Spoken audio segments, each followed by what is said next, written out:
नमस्कार, स्वागत है आप सबका दुनिया टोन में। आज की खबरें शुरू करने से पहले जान लेते हैं आज की कुछ खास खबरों के बारे में। नहीं खुलेंगे अभी कनाडा के बॉर्डर्स। एस्ट्राजेनेका वैक्सीन को कनाडा में किया गया बुजुर्गों के लिए सेफ घोषित। और अमेरिका में आसमान से सड़क के ऊपर जा रही कार के ऊपर गिरा हवाई जहाज। अब शुरू करते हैं खबरें विस्तार में। कनाडा और अमेरिका वासियों की तरफ से काफी लंबे समय से ये उम्मीद जताई जा रही थी कि जल्दी ही कनाडा बॉर्डर्स खुल सकते हैं, लेकिन प्रधानमंत्री जस्टिन ट्रूडो की तरफ से ये स्पष्ट किया गया है कि कनाडा यूएसए बॉर्डर्स अभी नहीं खुलेंगे। प्रधानमंत्री ने कहा कि कनाडा वासियों के द्वारा काफी लंबे समय से ये इंतजार किया जा रहा था कि कब बॉर्डर्स खुलेंगे, लेकिन बॉर्डर के दोनों तरफ के लोगों को तब तक बॉर्डर खुलने का इंतजार करना पड़ेगा जब तक कि कोविड-19 का असर कम नहीं हो जाता। कनाडा के प्रधानमंत्री और अमेरिका के राष्ट्रपति के साथ उच्च अधिकारियों की बातचीत हुई थी और उम्मीद जताई जा रही थी कि जल्द ही बॉर्डर्स खुल सकते हैं। अमेरिका के राष्ट्रपति की तरफ से ये भी उम्मीद जताई जा रही थी कि वैक्सीन लगने के बाद 4 जुलाई से अमेरिका वासी फिर से इकट्ठे हो सकते हैं। और इसके बाद न्यूयॉर्क के कांग्रेसमैन ब्रायन हिगिंस ने भी कहा था कि हो सकता है कि वैक्सीन के बाद बॉर्डर्स भी जल्द खुल जाएं, लेकिन प्रधानमंत्री की तरफ से ये कहा गया है कि इस फैसले के बारे में अभी विचार नहीं किया जा सकता।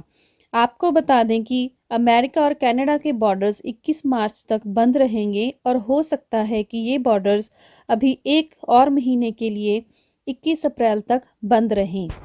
कनाडा की नेशनल एडवाइजरी कमेटी के द्वारा कहा गया है कि एस्ट्राजेनेका वैक्सीन को 65 साल या फिर इससे ज़्यादा उम्र के लोगों के लिए इस्तेमाल किया जा सकता है। इससे पहले इस महीने के शुरू में इस नेशनल एडवाइजरी कमेटी के द्वारा एस्ट्राजेनेका वैक्सीन को ज़्यादा उम्र के लोगों के ऊपर ना इस्तेमाल करने के लिए कहा गया था, लेकिन अब इस कमेटी के द्वारा एस्ट्राजेनेका को बुजुर्गों के लिए इस्तेमाल करने के लिए रिकमेंड किया गया है।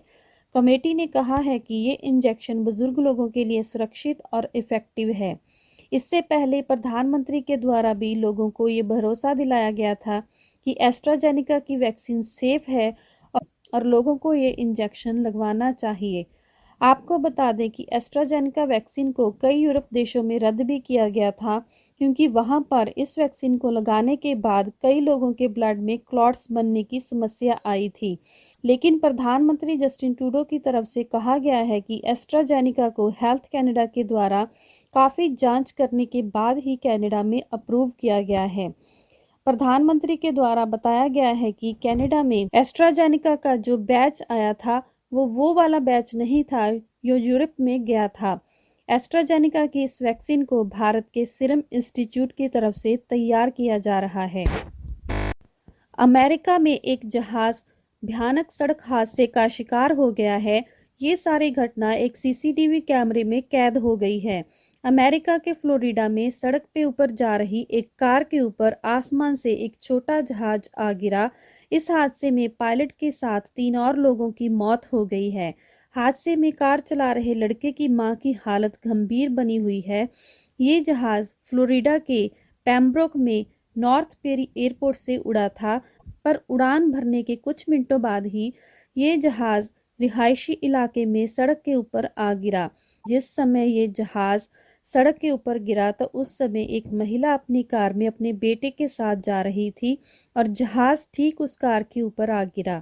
जमीन के साथ टकराने के बाद ये जहाज सड़क के ऊपर काफी दूर तक घसीटते हुए चला गया और कुछ सेकंड्स के बाद ये आग का गोला बन गया।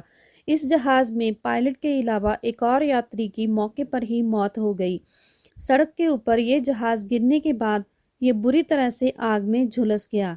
इस भयानक हादसे के बाद महिला अपनी कार में से बाहर निकलने में कामयाब हो गई और इस महिला के बेटे को हॉस्पिटल पहुंचाया गया, लेकिन उसकी मौत हो गई। नेशनल ट्रांसपोर्टेशन सेफ्टी बोर्ड की तरफ से इस घटना की जांच की जा रही है। ये थी अब तक की खबरें। ऐसे ही कुछ और खबरें जानने के लिए हमारे चैनल दुनिया टोन को लाइक और सब्सक्राइब करें और सबसे पहले नोटिफिकेशंस प्राप्त करने के लिए बेल आइकन को भी दबाएं। ऐसी ही कुछ और खबरें लेकर फिर से पेश होंगे। तब तक के लिए धन्यवाद।